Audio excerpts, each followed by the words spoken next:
Hello everyone. Unit 13 lecture number 2. વિદ્યાર્થી મિત્રો, ampere સર્કિટનો નિયમ એનો મેથેમેટિકલ એક્સપ્રેશન ગાણિતિક સ્વરૂપ ઇન્ટિગ્રેશન ક્લોઝ લૂપ બંધ માર્ગ સદિશ b ડોટ સદિશ dl is equal to mu 0 sigma i.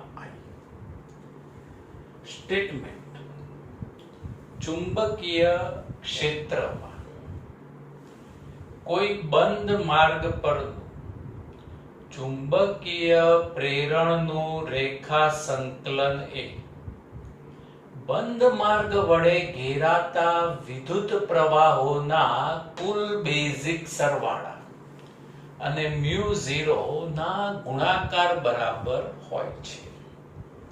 સર્કિટલનો નિયમ. એમ્પિયર સર્કિટલના નિયમની મદદથી સોલેનોઇડ અને ટોરોઇડ નું ચુંબકીય ક્ષેત્ર શોધી શકાય. આપણે અહીંયા થિયરીની ચર્ચા નથી, ડાયરેક્ટ સૂત્ર સમજીશું. સોલેનોઇડ કોને કહેવાય વિદ્યાર્થી મિત્રો? What is solenoid? નળાકાર, કોપર વાયર, વાહકતા, એકબીજાની પાસે અલગ રહે તેમ વીંટાળીએ સ્પ્રિંગની જેમ તો બનતી રચનાને સોલેનોઇડ કહે છે. અને આ સોલેનોઇડનો જો આપણે આડછેદ લઈએ, લંબાઈને સમાંતર આડછેદ લઈએ, તો વિદ્યાર્થી મિત્રો આ ક્રોસ અંદર જતા તાર અને ડોટ બહાર આવતા તાર દર્શાવે. સોલેનોઇડના અંદરના ભાગમાં હંમેશા ચુંબકીય ક્ષેત્ર સમાન હોય છે અને બહારના ભાગમાં ચુંબકીય ક્ષેત્ર શૂન્ય હોય છે. જેમ આપણે કેપેસિટરમાં બે પ્લેટ વચ્ચે વિદ્યુત ક્ષેત્ર સમાન અને બહાર વિદ્યુત ક્ષેત્ર શૂન્ય, એમ સોલેનોઇડમાં પણ અંદરના ભાગમાં ચુંબકીય ક્ષેત્ર સમાન, બહાર ચુંબકીય ક્ષેત્ર શૂન્ય. હવે સોલેનોઇડની અક્ષ પરના કોઈ બિંદુ P પાસે ચુંબકીય ક્ષેત્રનું સૂત્ર mu 0 ni by 2 bracket sin alpha 1 plus sin alpha 2. alpha 1 જે બિંદુએ ક્ષેત્ર શોધવાનું હોય ત્યાં પહેલા તો લંબ દોરવાનું, પરપેન્ડિક્યુલર. ત્યાંથી સોલેનોઇડનો એક એન્ડ પોઈન્ટ કનેક્ટ કરીએ, જો ખૂણો બને એ આલ્ફા 1, અને લંબથી બીજી તરફનો એન્ડ પોઈન્ટ કનેક્ટ કરીએ અને જે ખૂણો બને આવશે આલ્ફા 2. આલ્ફા 1 અને આલ્ફા 2. I તારમાંથી વહેતો વિદ્યુત પ્રવાહ સ્મોલ n એકમ લંબાઈ દીઠ આંટાની કુલ સંખ્યા. સોલેનોઇડની લંબાઈ L, આંટાની સંખ્યા કેપિટલ N. અને મ્યુ 0 શૂન્યાવકાશની પરમેબિલિટી. અહીંયા માધ્યમ વિદ્યાર્થી મિત્રો હવા અથવા તો શૂન્યાવકાશ હોય એટલે અહીંયા લખાય મ્યુ 0. હવે અતિ લાંબા સોલેનોઇડના અંદરના ભાગમાં ચુંબકીય ક્ષેત્રનું સૂત્ર. વિદ્યાર્થી મિત્ર, બંને એન્ડ પોઈન્ટ અનંત અંતરે લઈએ તો બંને ખૂણાના માપ કેટલા બની જશે? 90 degree, 90. sin 90 plus sin 90, 1 plus 1, 2 to 2 cut, એટલે b is equal to mu 0 ni. હવે અતિ લાંબા સોલેનોઇડના છેડા પર ચુંબકીય ક્ષેત્ર, એન્ડ પોઈન્ટ પર ચુંબકીય ક્ષેત્ર. ધારો કે આ અનંત લંબાઈનો સોલેનોઇડ છે અને આ P બિંદુ શિફ્ટ કરી અહીં એન્ડ પોઈન્ટ ઉપર લાવી દઈએ. પી બિંદુ આવ્યું, ખબર પડી? ઓકે. પી બિંદુએ લંબ દોરીએ અને આ પોઈન્ટ એટલે કે એક છેડો કનેક્ટ કરીએ એટલે ખૂણા આલ્ફા 2 ની કિંમત શું આવશે? 0. અને અહીંથી બીજો એન્ડ પોઈન્ટ કનેક્ટ કરવા જઈએ તો ખૂણાનું માપ કેટલું આવશે? π/2 90. હવે આ કિંમત આ સમીકરણમાં મૂકીએ તો sin π/2 1 અને sin 0 0. એટલે અહીંયા સોલેનોઇડના અતિલાંબા સોલેનોઇડના છેડા પર ચુંબકીય ક્ષેત્ર B = 1/2 μ0 n I. તો વિદ્યાર્થી મિત્રો, બેઝિક એમસીક્યુ માટે ધ્યાનમાં રાખજો કે સોલેનોઇડના અંદરના પોર્શન અહીં વચ્ચે બધે સમાન ચુંબકીય ક્ષેત્ર અને જ્યારે એન્ડ પોઈન્ટ આવે, સોલેનોઇડ પૂરું થવા ત્યાં ચુંબકીય ક્ષેત્ર મધ્ય ભાગ કરતા કેટલું હોય? અડધું હોય, 1/2 μ0 n I. ટોરોઇડ સોલેનોઇડને વર્તુળાકાર વાળી છેડા જોડતા બનતી રચનાને ટોરોઇડ કહે છે. ટોરોઇડના અંદરના ભાગમાં ચુંબકીય ક્ષેત્રનું સૂત્ર અતિલાંબા સોલેનોઇડના જેવું છે, μ0 સ્મોલ ni.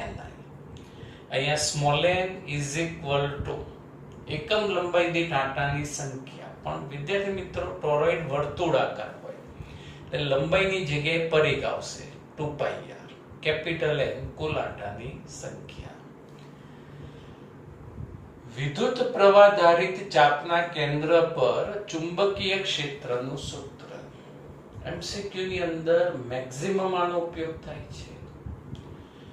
આ I વિદ્યુત પ્રવાહધારિત એ ત્રિજ્યાની અને કેન્દ્ર આગળ θ કોણ બનાવતી ચાપનું ચુંબકીય ક્ષેત્ર B = μ0 I θ. ખૂણો ચાપે કેન્દ્ર આગળ આંતરેલો ખૂણો રેડિયનમાં must be put in radian. 4π × a ત્રિજ્યા. અને ચાપનું ચુંબકીય ક્ષેત્ર વિદ્યાર્થી મિત્રો શોધવું હોય તો અંગૂઠો પ્રવાહની દિશામાં, આંગળીઓ પ્રસારવાની અને આંગળીઓ જે દિશામાં આગળ વધે એ દિશા ચુંબકીય ક્ષેત્રની ગણાય. તો આ આંગળીઓ કઈ તરફ જાય છે? અંદર. એટલે ચાપનું અહીં કેન્દ્ર આગળ ચુંબકીય ક્ષેત્ર પુસ્તકના પાનાને લંબ અંદર જતી દિશામાં. હવે કેટલાક એમસીક્યુ ની ચર્ચા કરીએ. MCQ 1 વિદ્યાર્થી મિત્રો, આ રીતે ભૂમિતિ તમને આપી છે ક્વેશ્ચન ની અંદર અને O બિંદુ પાસે પરિણામી ચુંબકીય ક્ષેત્ર શોધો. તો અહીંથી આપણે નામ આપીએ AB, AB તાર, પછી આ ચાપ BC અને તાર CD. ઓકે. હવે ત્રણ ભાગ પડે, AB તાર, ચાપ અને CD તાર. આ ત્રણનું O બિંદુએ ચુંબકીય ક્ષેત્ર શોધી કાઢવાનું, પછી એનો હિસાબ લગાવવાનો એટલે ટોટલ ચુંબકીય ક્ષેત્ર મળી જાય. તો પહેલા જ લઈએ AB તાર. હવે જો AB તારના પ્રવાહના માર્ગ પર જ O બિંદુ આવશે. એટલે બાયો-સાવર્ટના નિયમ પ્રમાણે પ્રવાહના માર્ગ પર જ કોઈ બિંદુ હોય તો ત્યાં ચુંબકીય ક્ષેત્ર હંમેશા શું થાય? શૂન્ય. એટલે AB તારના લીધે O બિંદુએ મળતું ચુંબકીય ક્ષેત્ર શૂન્ય. B1 = 0. કોઈ સૂત્રની એપ્લિકેશન આવશે નહીં.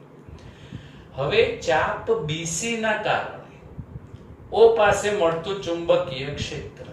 ચાપના કેન્દ્ર પર ચુંબકીય ક્ષેત્રનું સૂત્ર. Okay, μ0 I θ.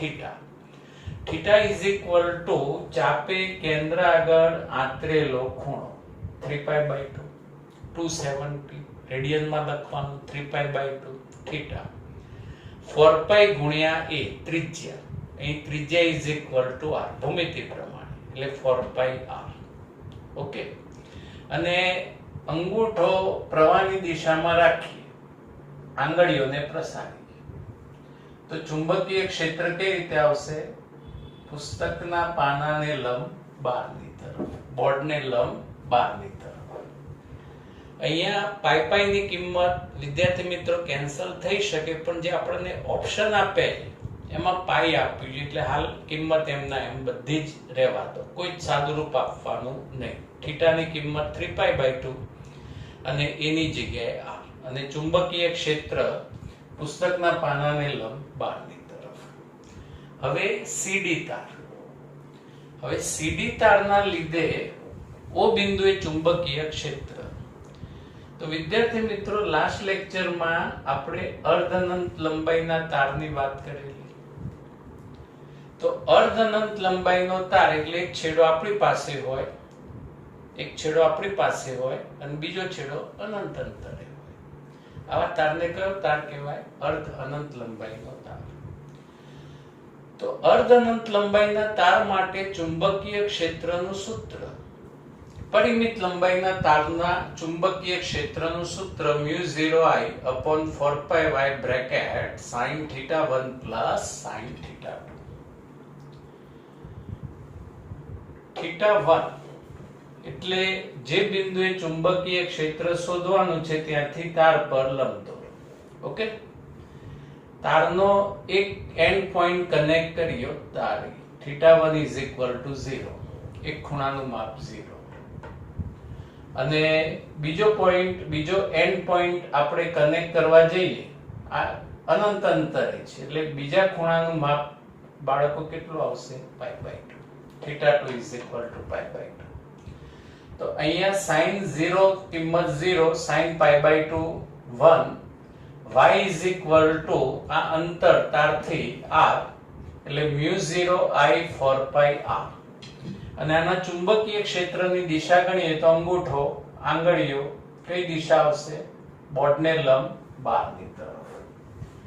હવે O બિંદુએ પરિણામી ચુંબકીય ક્ષેત્ર B = B1 + B2 + B3, ત્રણેયનો સરવાળો. B1 0. બાળકો એક પ્લસ કેમ આવ્યું ખબર પડી? દિશા એક જ છે એટલે સરવાળો થાય. જો એકની દિશા અંદર બીજાની બહાર હોત તો શું કરત? બાદબાકી. પણ બંને ચાપ અને તાપ બંનેનું ચુંબકીય ક્ષેત્ર એક જ દિશામાં.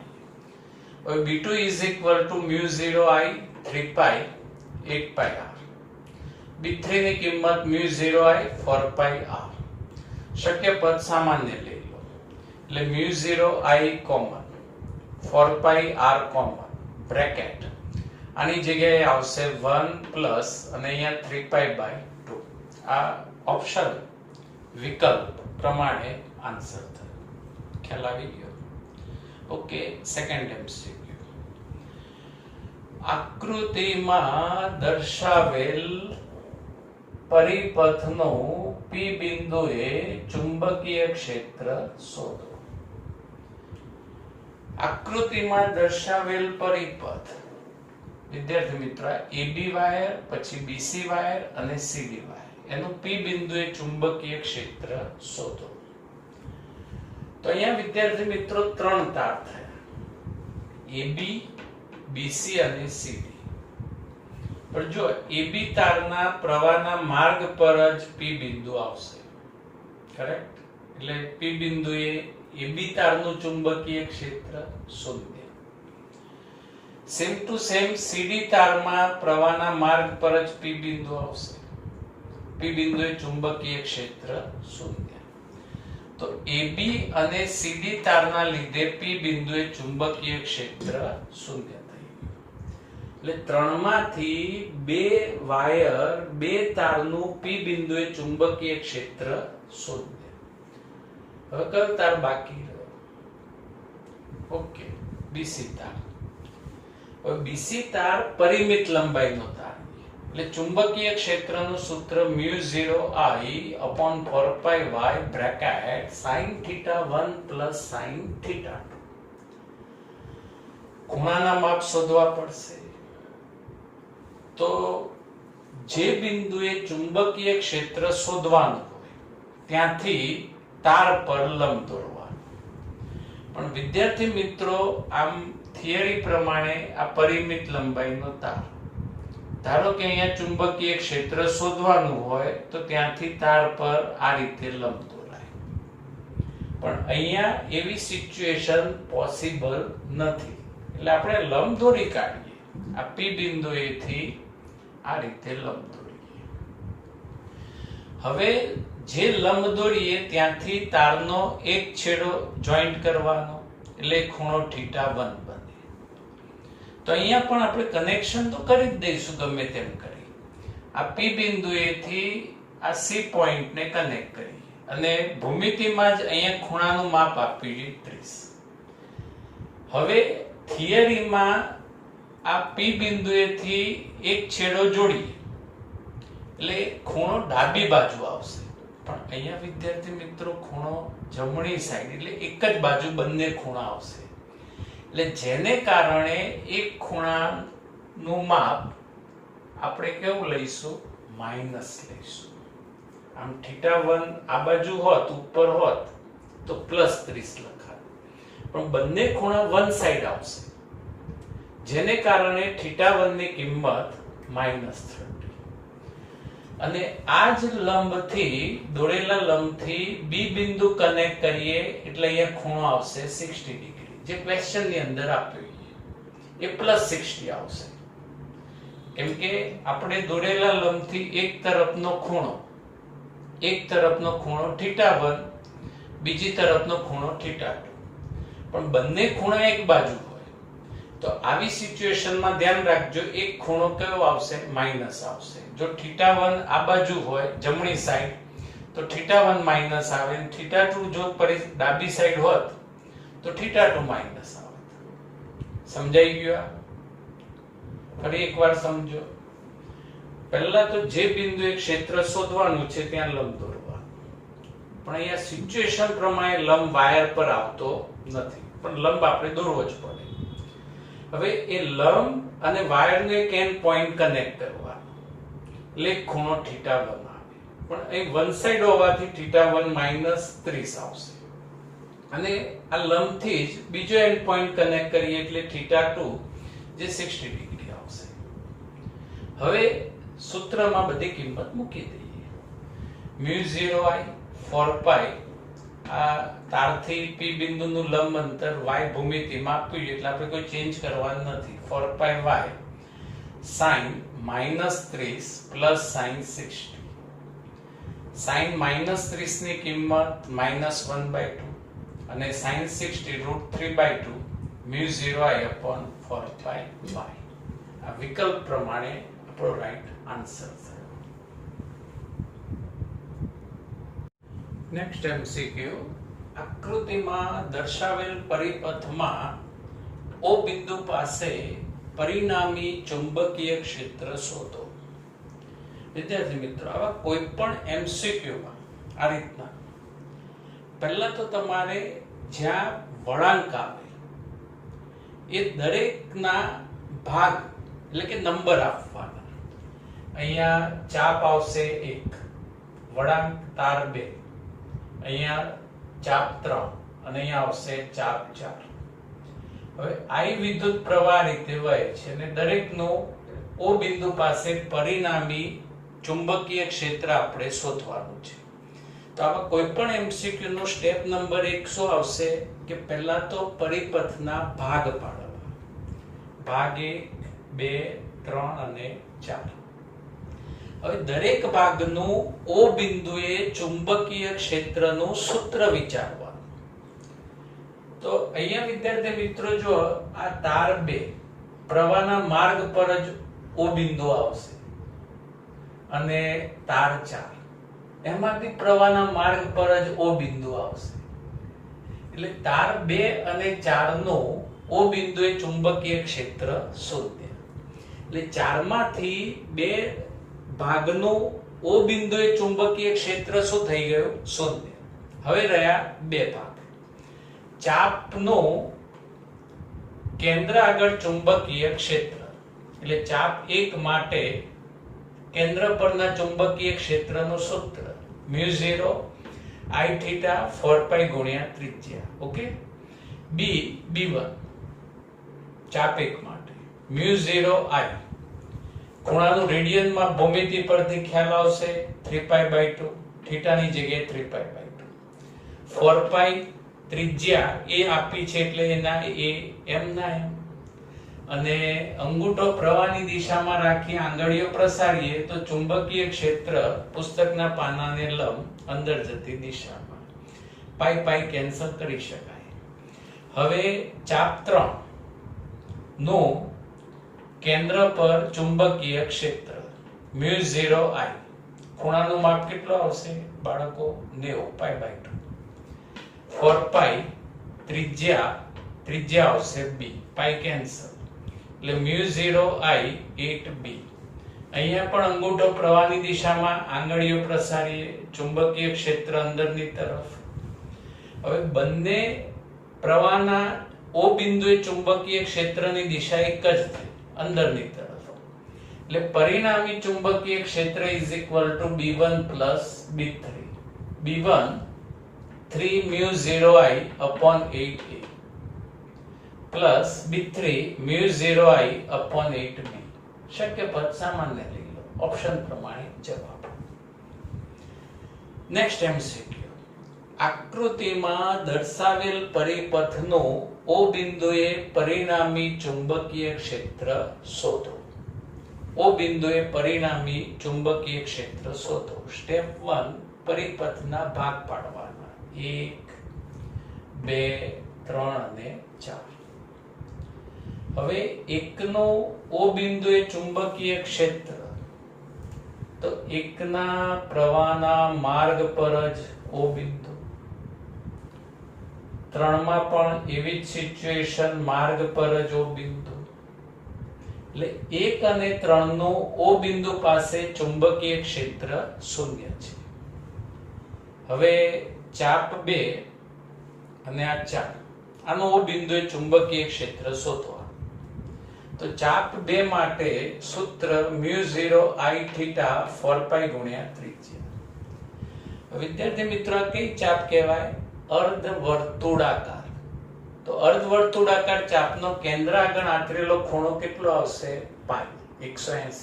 એટલે μ0I પાઈ 4 પાઈ અને ત્રિજ્યા કઈ આવશે? R1. હવે ચુંબકીય ક્ષેત્રની દિશા અંગૂઠો, આંગળીઓ.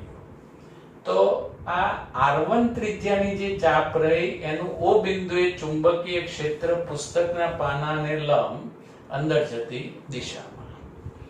હવે એ જ રીતે ચાપ 4 માટે સૂત્રમાં સીધી જ કિંમત મૂકીએ જે μ0I થીટા પાઈ 4 પાઈ અને ત્રિજ્યા R2.